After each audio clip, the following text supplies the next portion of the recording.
여러분 안녕하십니까?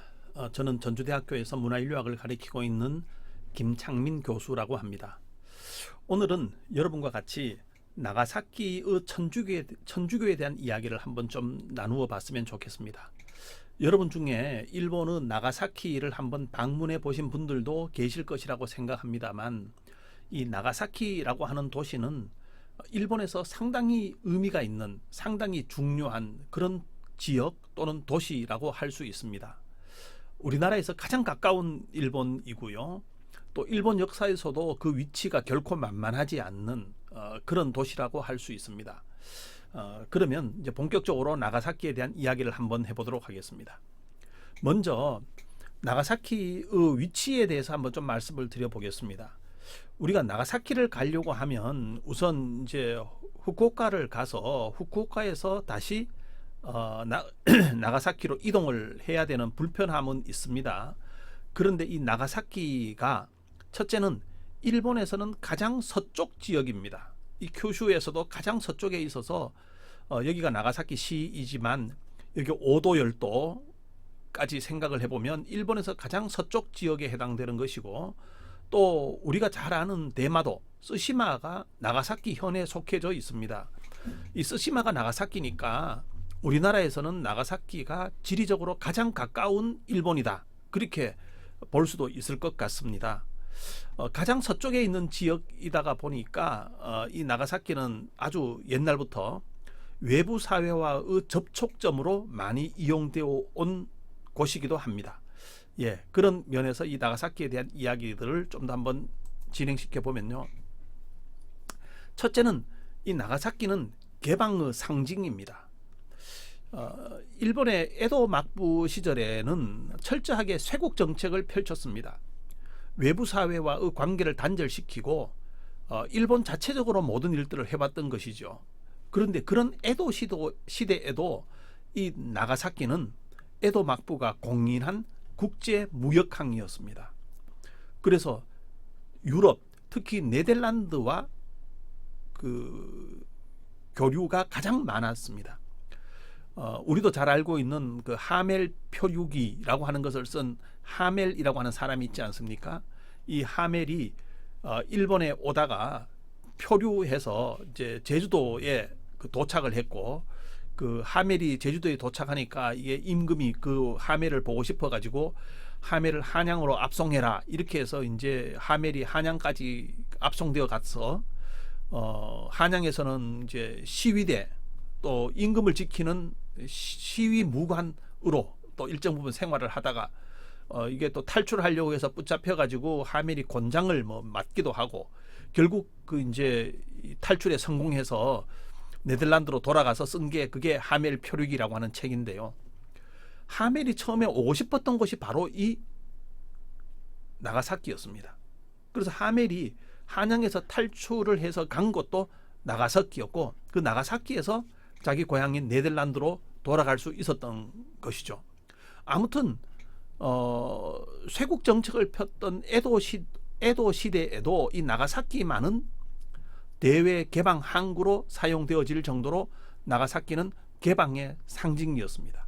그래서 이 나가사키에 데지마라고 하는 인공섬을 만듭니다. 인공섬을 만들어서 이 데지마에 네덜란드 상관을 두고 유럽과 본격적으로 교류했습니다.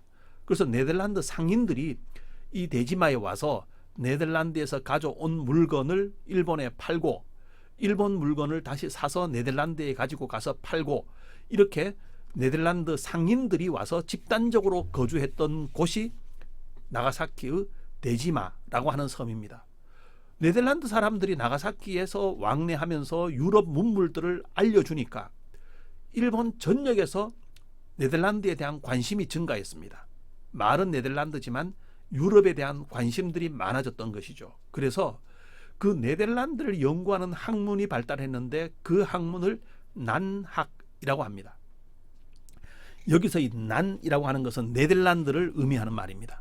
그러니까 네덜란드 학이라고 하는 것이 일본에서 발생을 해가지고 근대화의 시발점이 되어졌습니다. 네덜란드에게만 이렇게 개방적이었던 것은 아닙니다. 네덜란드에는 중국인의 집단 거류지인 도진야스키가 있어서 중국 사람들과도 교류를 활발하게 했었고요. 또 대마도는 조선을 향한 창구였지 않습니까? 그래서 대마도주에게 대마도주가 이게 새롭게 즉위를 하면 조선에서 대마도주에게 선물을 보내 가지고 즉위를 축하하기도 하고, 또 일본으로 가는 조선 통신사들이 이 대마도를 경유해서 이제 일본으로 건너갔기 때문에 대마도는 조선 통신사와도 관계가 굉장히 깊은 지역입니다. 아무튼 나가사키는 네덜란드뿐만 아니라 중국, 조선과도 교류를 활발하게 할 수 있었던 대외 창구 역할을 했던 것입니다. 네덜란드 또는 포르투갈과 관계가 깊어지면서 1500년대부터 나가사키에는 천주교가 들어옵니다. 천주교가 들어와서 그래서 나가사키는 천주교 신앙과도 매우 밀접한 연관을 가지고 있습니다. 나가사키는 개방의 상징일 뿐만 아니라 근대화의 상징이기도 합니다. 일찍부터 서양과 교류를 활발하게 했기 때문에 상공업이 많이 발전을 했습니다. 특히 이제 페리 제독이 이끄는 미 함대가 일본에 도착하고 난 뒤부터 산업화 욕구가 크게 분출되어졌습니다. 이 페리 제독이 이끄는 미 함대가 일본에 나타난 것은 에도 막부로서는 상당히 충격적인 일이었습니다. 페리 제독은 미국에서부터 태평양을 건너서 함대를 이끌고 동경만에 진입을 했습니다. 동경만에 진입을 해서 에도 막부에게 이제 개방을 요구를 한 것이죠. 이제 우리와 교류하자 이런 요구를 했는데 일본에서는 이 페리 제독이 이끄는 미 함대를 보고 흑선이라고 이름을 붙였습니다. 검은 배라는 거죠. 왜냐하면 얼마나 배가 커서 그 배 뒤에 태양이 있으니까 이 태양에 비친 배의 그림자가 검게 보였지 않겠습니까? 이 흑선이라고 하는 말 뒤에는 일본 사람들의 불안과 공포가 담겨져 있는 말이라고 생각을 합니다. 페리 제독이 이끄는 이 배를 보고 일본 사람들은 어떻게 생각했는가 하면 우리도 어떻게 해서든지 저런 배를 만들어야 된다는 생각을 했습니다. 우리나라와는 조금 다른 입장이었죠. 우리나라에도 프랑스 배가 들어왔을 때, 강화도나 이쪽으로 들어왔을 때 우리는 그 배를 어떻게든지 몰아내야 된다, 쫓아내야 된다는 생각을 해가지고 대포를 쏘고 전쟁을 했습니다.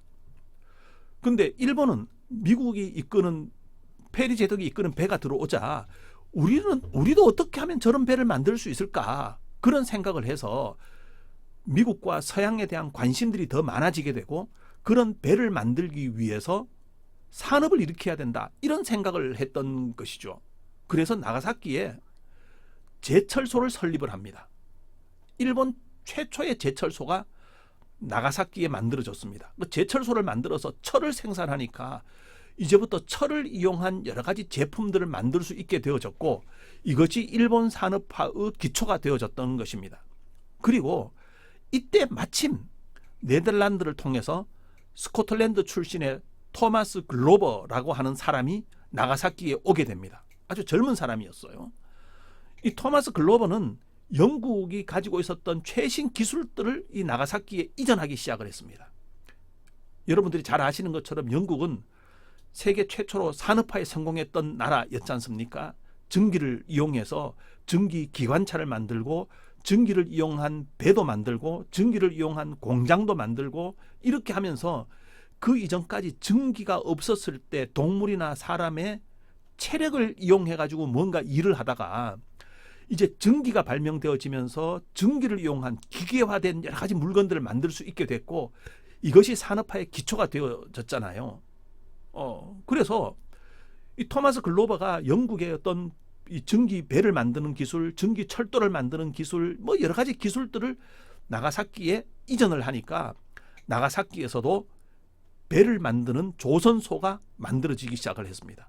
그래서 우리가 잘 아는 것처럼 미쓰비시 조선소가 나가사키에 설립이 되어져 가지고 거기에서부터 엄청나게 큰 배를 만들기 시작을 한 거죠. 전기를 이용해서 움직이는 배를 만들게 되니까 이번에는 석탄 수요가 증가하게 됩니다.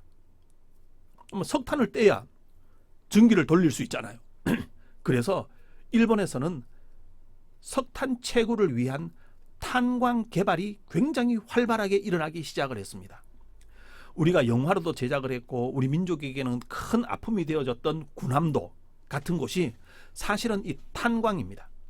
그 섬 전체가 탄광이에요. 그래서 이게 섬에서 탄을 캐기 위해서는 이제 광부들을 그 지하에 그 투입을 해가지고 지하에 있는 탄을 캐가지고 배를 이용해가지고 육지로 실어 나르고 이런 일을 해야 되는데 이 군함도에서 광부로 일하는 사람들을 조선에서 많이 끌고 갔다 이런 거잖아요.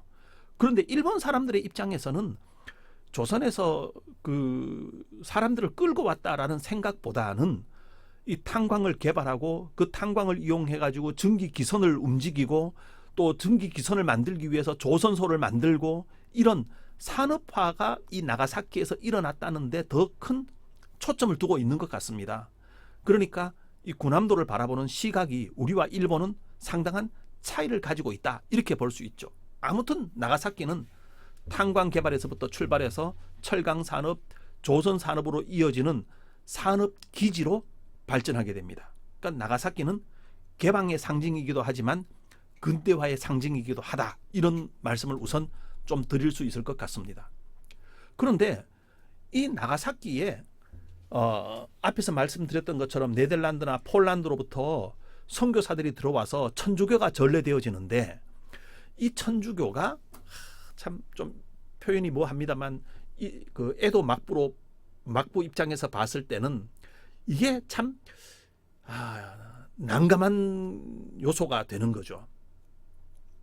우선 천주교가 처음에 그 나가사키 일대에 전래된 것은 1550년입니다. 그러니까 지금부터 거의 한 550년 전인 거죠. 1550년에 히라도라고 하는 오도 열도에 속한 섬입니다. 그 히라도에 예수의 소속의 하비에르 신부가 도착합니다. 하비에르 신부는 그렇게 뭐 오랫동안 사역을 한 것 같지는 않아요. 나가사키에서 잠시 머무르기는 했지만 이 하비에르 신부가 도착을 해서 기리스탄, 그러니까 천주교죠. 나가사키의 천주교를 일본 사람들은 특별히 기리스탄이라고 하는 이름으로 사용합니다. 영어로 말하면 크리스천일 텐데요. 이걸 뭐 일본식 발음으로 기리스탄 이렇게 하는 거죠. 기리스탄의 역사가 1550년부터 시작을 하게 됩니다. 하비에르 신부는 여기 와서 천주교를 포교하고 일본 사람들에게 이제 사제, 서품도 하고 그래서 일본인 신부도 생겨나게 되고 또 일본인 캐톨릭 신자들이 많이 나오게 됩니다. 그래서 1570년대에 나가사키에 최초로 성당이 지어집니다. 포교가 시작된 지 20년 만에 성당이 지어지고 이 성당을 중심으로 기리스탄 마을이 만들어집니다. 우리나라도 이런 경우들이 많았어요. 성당 근처에 천주교 신자들이 집단적으로 모여 사는 동네들이 만들어진 것이죠. 그러니까 이 기리스탄은 우선 이미지가 서양이지 않습니까? 서양 사람들이 신부가 와서 포교를 하고 그 신부를 통해서 서양의 문물을 받아들이게 되고 이러니까 서양이라는 이미지가 굉장히 강했고 이 서양은 당시 일본에서 봤을 때는 이런 표현이 뭐 하지만 기술이나 산업이 발전된 선진 지역이잖아요. 그러니까 에도 막부만 하더라도 완전히 전통 사회였습니다.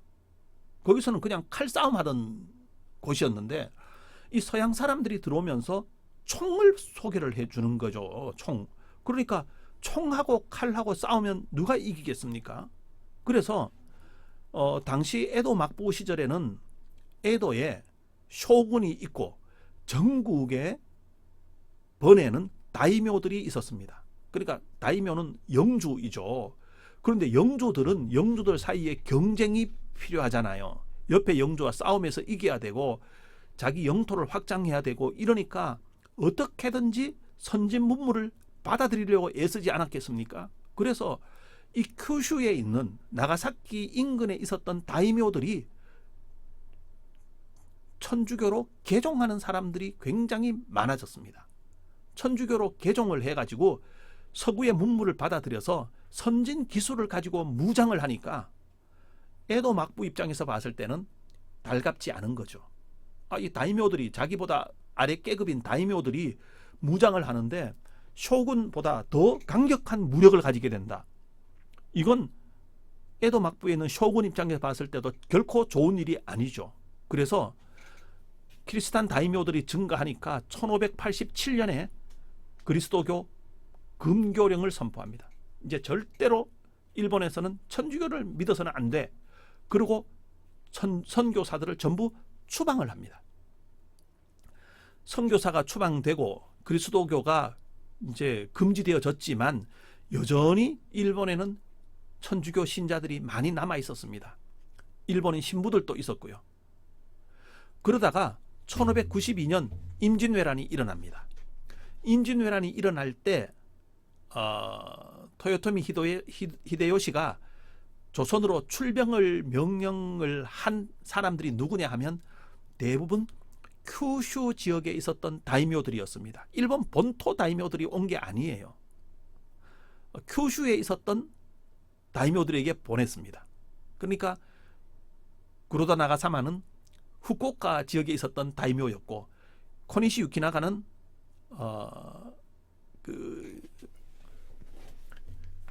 마찬가지로 큐슈 지역에 있었던 다이묘였습니다. 그런데 이 사람들이 다 천주교 신자들이었어요. 그래서 이 사람들이 한국으로 올 때, 조선으로 침공할 때 천주교 신부들도 종군을 시킵니다. 그래서 천주교 신부가 조선을 침략하는 왜군들 사이에 있으면서 그 왜군들에게 신앙적으로 위안을 하고 하나님 앞에 기도해 가지고 이 전쟁에서 승리하기를 빌고 이런 일들이 있었던 거예요. 이런 걸 한번 우리가 되새겨보면, 이 종교가 국가주의와 결부되게 되면 어떤 일이 벌어지는가 하는 생각을 할 수 있습니다. 종교가 애국을 하기 시작을 하면 다른 나라를 침략할 때도 가서 종교적인 힘으로 그 침략을 정당화하고 침략에서 이기기를 기원하는 일들을 하게 되는 것이죠. 그래서 저는 이 사실을 알고 상당히 당황스러웠습니다. 여러분, 한산이라는 이 영화를 보면 코니시 장군이 이끌고 있는 배가 들어오는데 그 배에 걸고 있는 깃발이 십자가 깃발을 들고 들어옵니다. 이런 걸 보면 종교와 국가 사이의 관계에 대해서도 우리가 여러 가지 생각할 수 있는 여지를 남겨주는 것이죠. 임진왜란 당시에는 토요토미 히데요시가 지배했지만 임진왜란 도중에 토요토미 히데요시가 죽지 않습니까? 죽고 난 뒤를 이어서 토쿠가와 이에야스가 일본에서 쇼군이 되는데, 일본 정권을 잡게 되는데, 토쿠가와 이에야스는 천주교에 대해서 상당히 부정적인 생각을 가졌습니다. 왜냐하면 아메리카나 아프리카가 유럽의 식민지가 되어졌는데, 그 유럽의 식민지가 되는 과정에서 이 천주교나 기독교가 상당히 중요한 역할을 했다, 이런 생각을 하는 것이죠. 그래서 우리가 계속 천주교를 허용을 했다가는 이 천주교 때문에 일본이 유럽의 식민지가 될 수도 있다, 유럽에 대해서 침략을 당하고 유럽의 지배를 받을 수도 있다, 이런 생각을 해서 천주교 말살 정책을 펴니다. 그래서 일본에 있던 천주교 신자들을 비롯한 천주교 신부들 약 3만 7천여 명을 학살합니다. 토쿠가와 이에야스도 참 정말 무모한 사람이라는 생각이 드는데, 이 천주교를 말살하기 위해서 자국민 3만 7천 명을 학살을 해요. 그리고 그걸로도 모자란다고 생각했는지 1597년에는 외국인 신부 6명과 일본인 신자 20명 등 총 26명을 교토에서 체포합니다. 교토에서 체포한 뒤에 모진 고문을 가하고, 그리고 교토에서부터 이 나가사키까지 끌고 옵니다. 끌고 오는 과정에서 일본의 마을마다 돌아다니면서 전시를 하는 거죠. 야, 천주교 믿으면 이렇게 되는 거야. 천주교 신자들은 일본에서는 이렇게 없어져야 돼 하는 것으로 그냥 끌고 다니면서 나가사키까지 이 26명을 끌고 와서 니시자카라고 하는 언덕에서 공개적으로 십자가에 달아가지고 처형을 합니다. 이후에 일본에서는 천주교가 전면 금지되어집니다.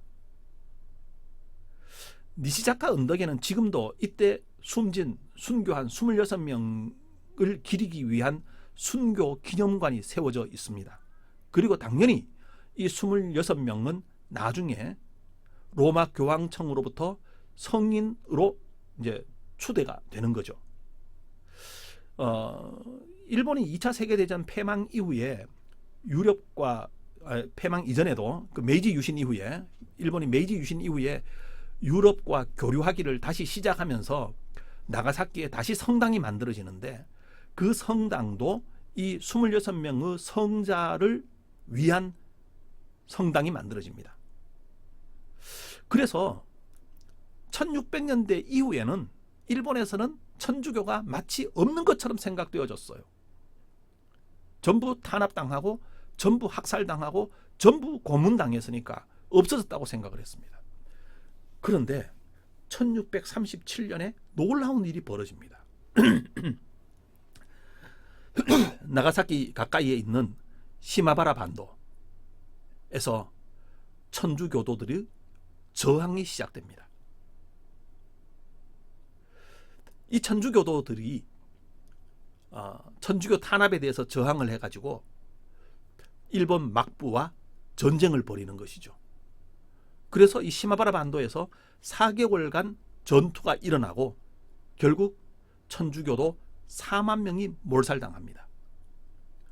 1597년에 일본에서 그렇게 많은 천주교도들이 탄압을 받아서 희생을 당했는데 40년까지도 그 이후에 40년까지도 4만 명이 넘는 천주교도들이 나가사키 일대에 있었던 것이고 이 사람들이 천주교 신앙을 지키기 위해서 반란을 일으키고 또 반란이 진화 땅에서 4만 명들이 몰살당하는 일들이 이 나가사키에서 일어났던 일입니다.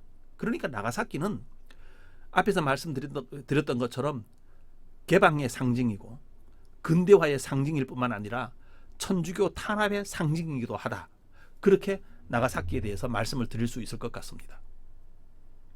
그런데요, 1637년에 시마바라 반도에서 천주교도들 4만 명이 몰살당하고 난 뒤에 일본에는 천주교가 없어진 거라고 생각을 했습니다. 천주교는 뿌리가 없어졌다 이렇게 생각을 했어요.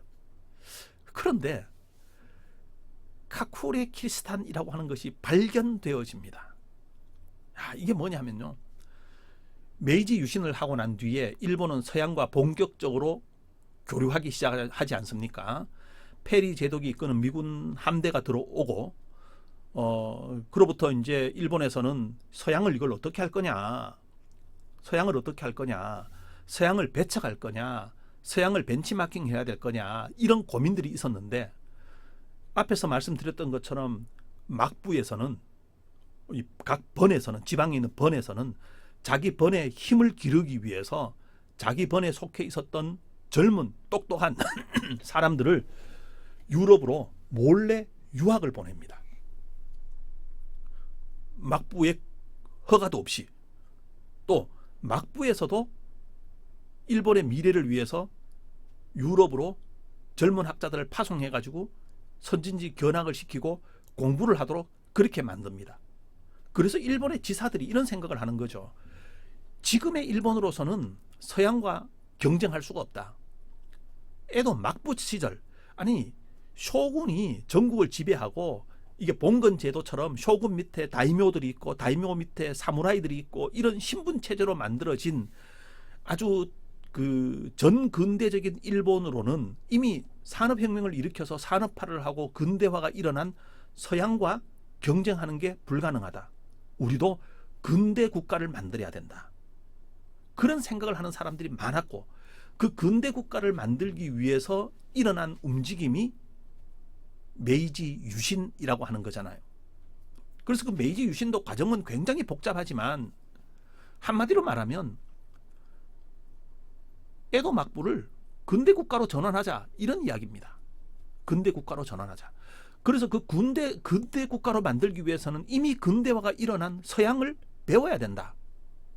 서양을 벤치마킹을 해야 된다. 이런 생각이 들어서 전면적으로 서양과 개방하고 서양과 교류를 증대시킵니다. 당연히 천주교 신부들의 입국이 허가되기 시작을 했습니다.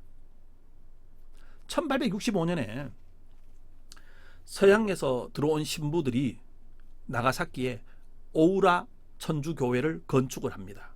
이 오우라 천주교회는 앞에서 말씀드렸던 1597년에 순교를 한 26명의 성인들을 추모하기 위해서 니시자카 언덕을 바라보는 방향으로 이 천주교회를 세웠어요.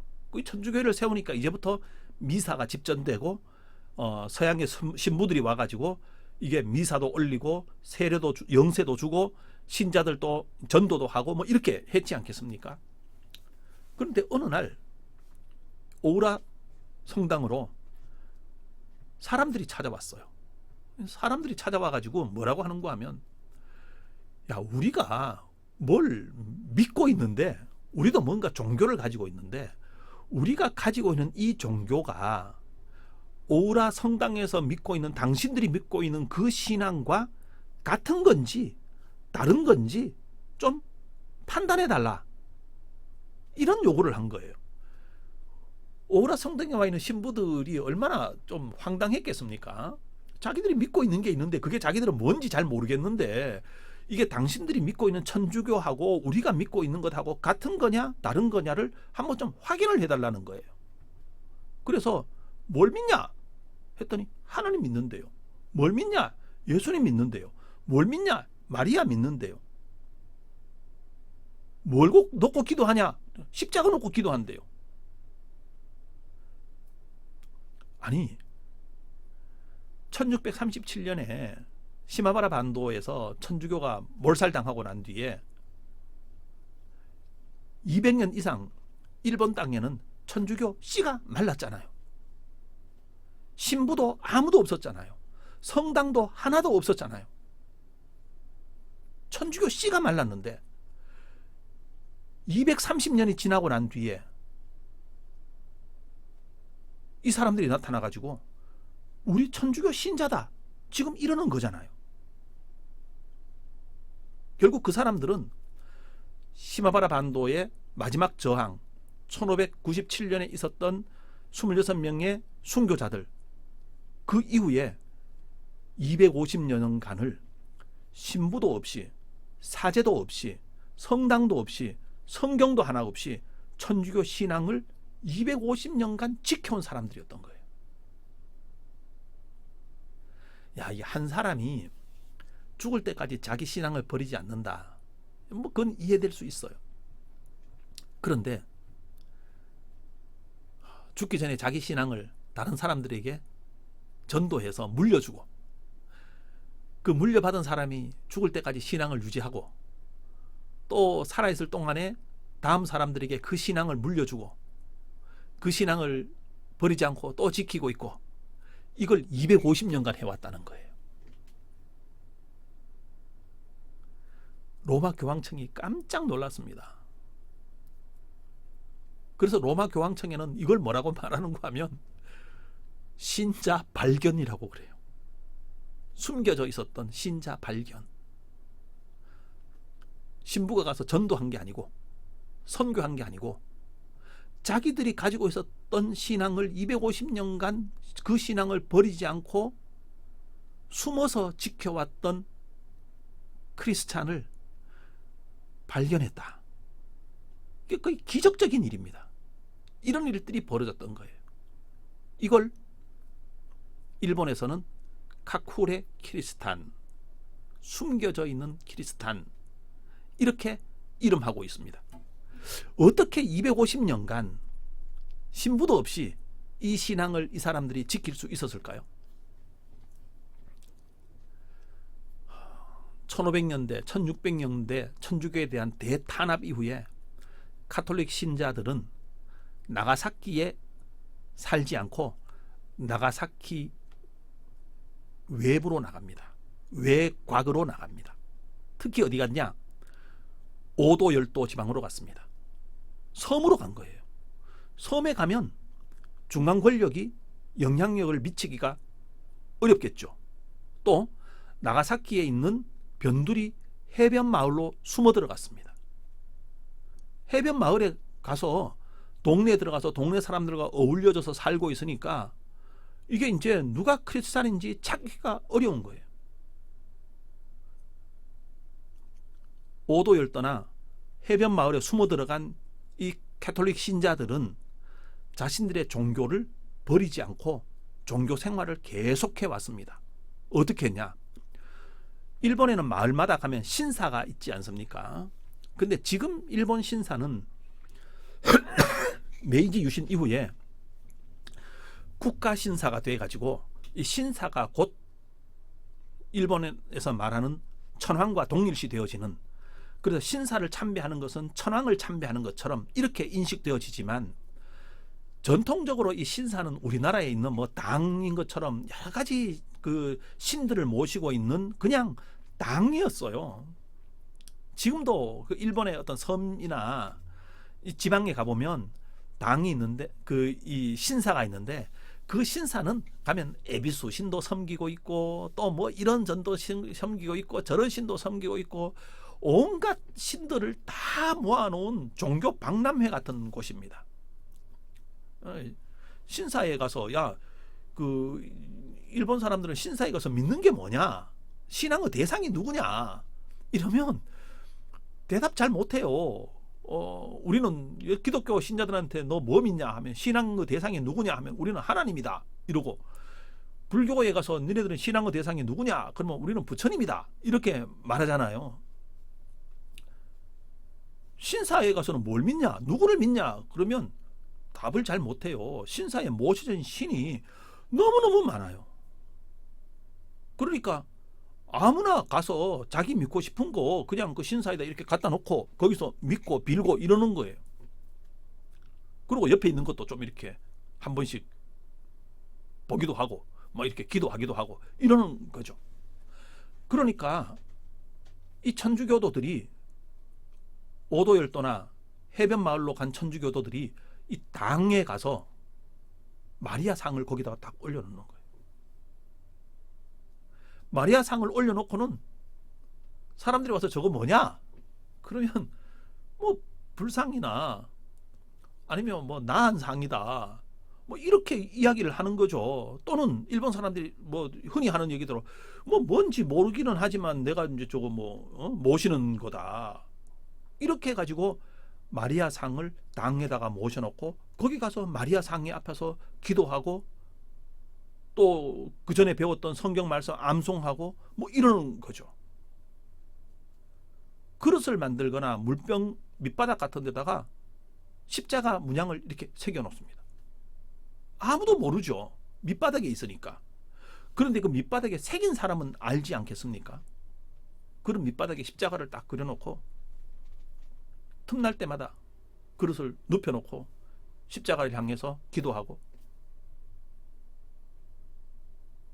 그러면서 자신들의 신앙들을 지켜온 거예요.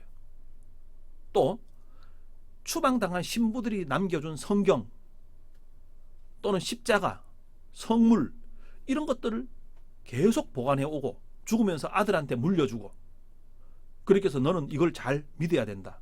넌 이 신앙을 잘 지켜야 된다. 그렇게 하면서 신앙들을 지켜온 거예요. 이걸 250년간 해왔다는 거예요. 여기서 저는 굉장히 재미있는 현상을 발견했습니다. 뭐냐 하면 하나는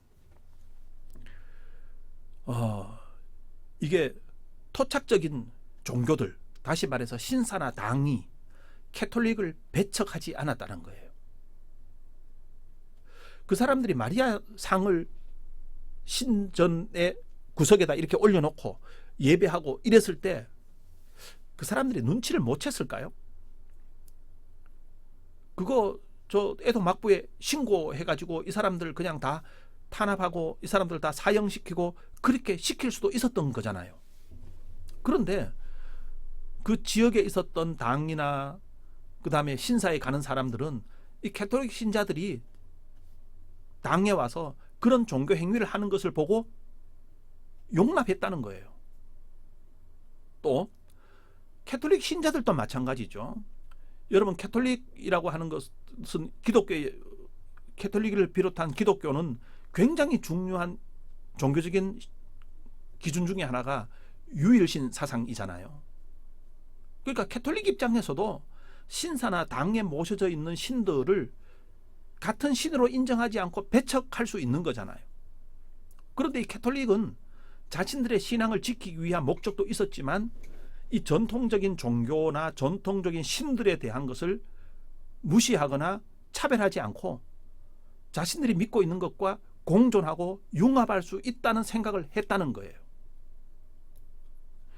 그러니까 이 캐톨릭과 토착 종교가 나가사키 일대에 있는 섬과 주변 지역에서는 서로가 상대방의 존재를 인정하면서 공존해 온 지혜를 발견했던 것이죠. 저는 이게 정말 중요한 내용이라고 생각을 합니다.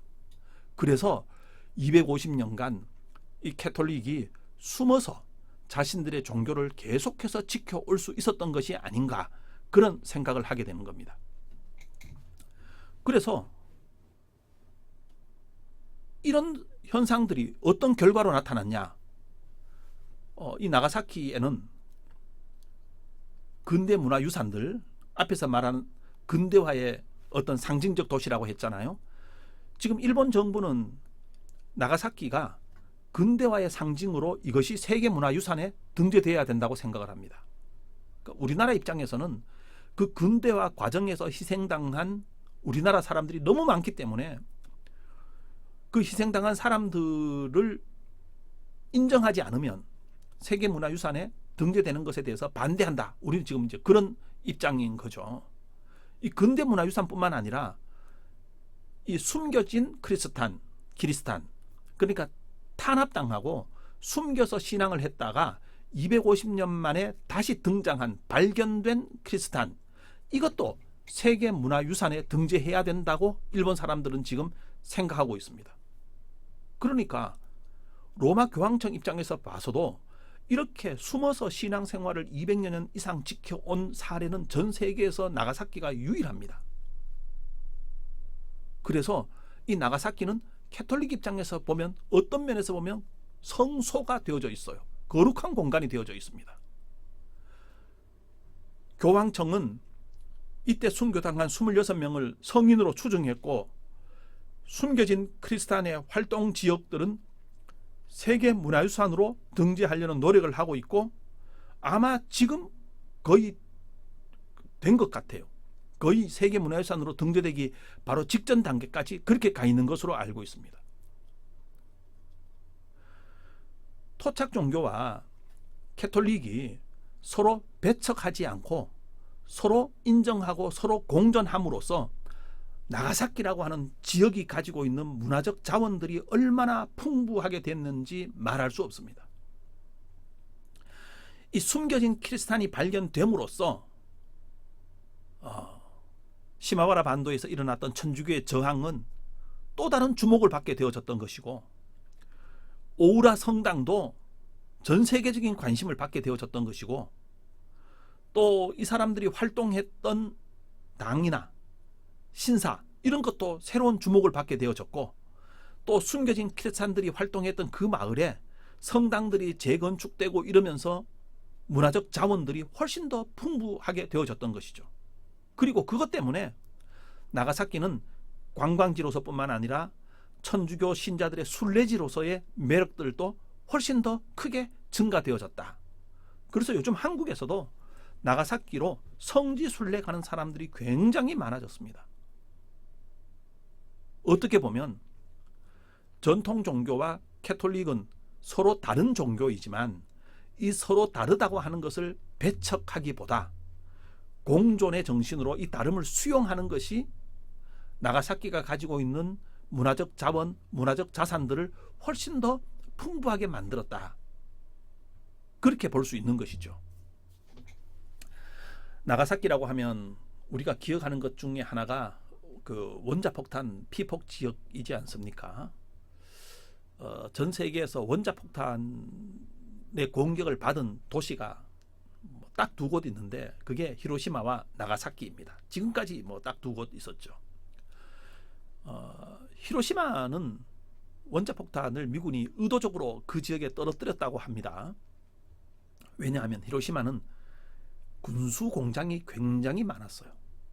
특히 함대를 건조하거나 무기를 생산하는 공업 지역이 히로시마였기 때문에 그 히로시마를 파괴를 해야 일본이 전쟁을 계속할 수 있는 동력을 잃어버리게 된다. 이렇게 생각해서 히로시마에 의도적으로 폭탄을 떨어뜨렸다. 이렇게 알려져 있습니다. 그런데 나가사키는 원래 그 폭탄을 떨어뜨리고자 하는 지역이 아니었대요.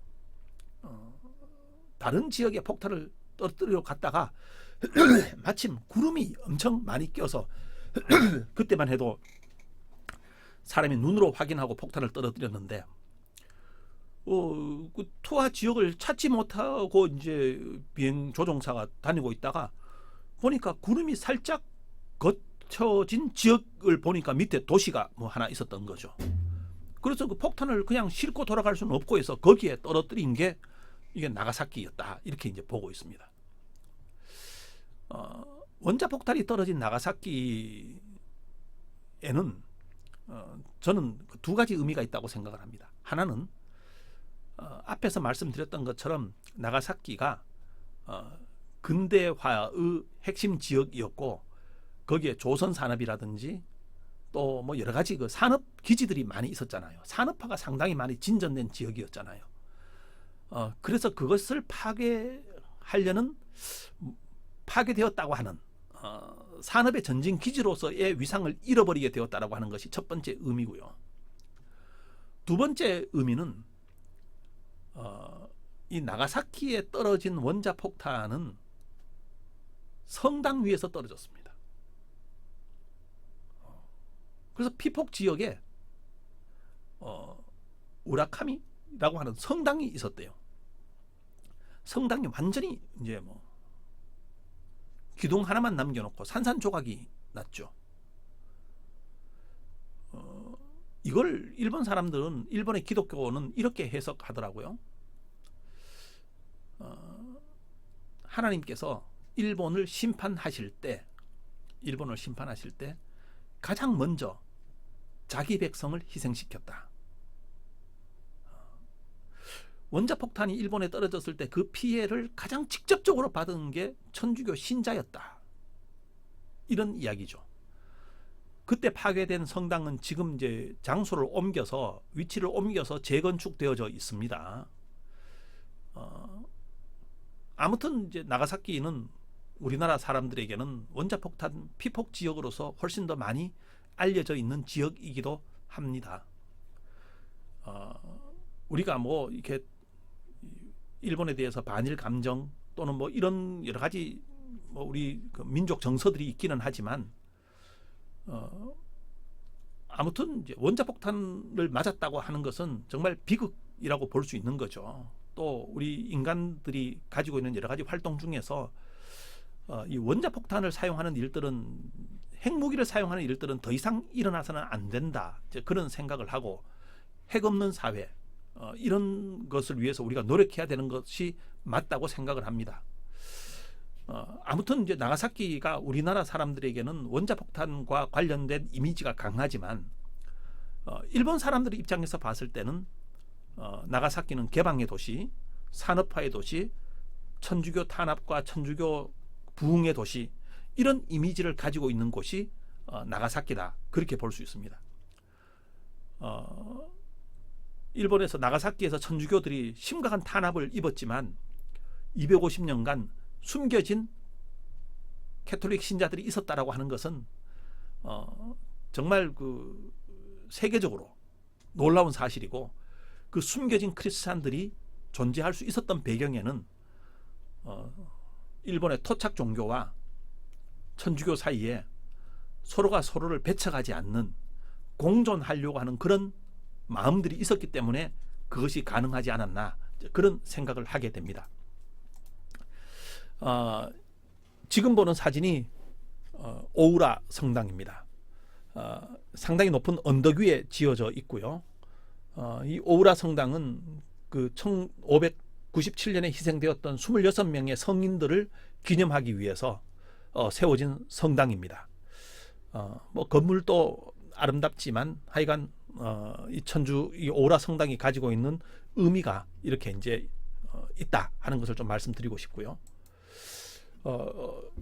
이 사진은 시마바라 반도에서 반란을 일으켰을 때 반란 지도자의 동상입니다. 20대 젊은 청년으로 알려져 있습니다. 이제 마지막까지 저항을 하고 결국 여기에서 이제 전사를 하게 되었는데 시마바라 반도에 있는 여기 이제 장소에 가보면 전쟁을 했던 흔적들과 성곽들이 있고 그 성곽 안에 희생자들을 추모하기 위한 여러 가지 장치들이 있는데 그 중에 하나가 이 동상이다 그렇게 볼 수 있습니다. 이 사진은 1597년에 희생되었던 26명의 순교자를 기념하기 위한 기념관입니다. 이 건물 안쪽에 들어가 보면 당시 순교되었던 상황이나 이런 것들이 잘 묘사가 되어져 있고 이 앞쪽에는 26명의 이렇게 동상이라고 해야 되나요? 조형물들이 이렇게 만들어져 있습니다. 6명은 서양 신부들이었고 20명은 일본인 천주교 신자들이었는데 이 중에는 어린이들도 있었습니다. 예. 이 동상을 자세히 보면 키가 작게 조형되어져 있는 사람들이 있는데 이 사람들이 어린이였습니다. 이 건물은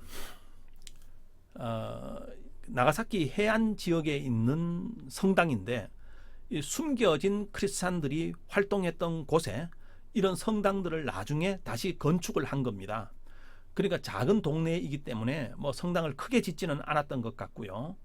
그 지역에 있는 여러 가지 건축 자재를 이용해서 이렇게 성당을 지었는데 이런 데를 가보면 숨겨진 크리스찬들이 어떤 식으로 신앙생활을 했는지 또 신앙을 지키기 위해서 어떤 노력을 했는지 이런 것들을 잘 알 수 있습니다. 자기들의 신앙을 발각되지 않고 숨기기 위해서 어떤 노력을 했는가, 어떤 일들을 했는가 하는 것을 이 성당에 가보면 자세히 설명되어져 있기도 합니다. 예, 이것으로 오늘 그 나가사키에 있는 천주교 이야기를 이제 마무리하려고 하는데요. 결국 우리가 지향해야 되는 것은 나와 다르다고 하는 것을 배척하고 배제하기보다는 공존해야 된다, 함께 존재해야 된다 이런 생각을 가지는 것이 훨씬 더 중요한 우리 삶의 지혜가 아닌가 이제 그런 생각을 해보게 됩니다. 나가사키에 있는 천주교는 한국 사람들에게는 약간 그 익숙하지 않은 주제일 수 있지만 이 주제를 통해서 공존의 지혜를 우리가 한번 좀 같이 생각하고 배워갔으면 좋겠다 그런 생각을 합니다. 예, 오늘 강의는 여기까지 하고 마치도록 하겠습니다. 예, 경청해 주셔서 대단히 감사합니다. 마치겠습니다.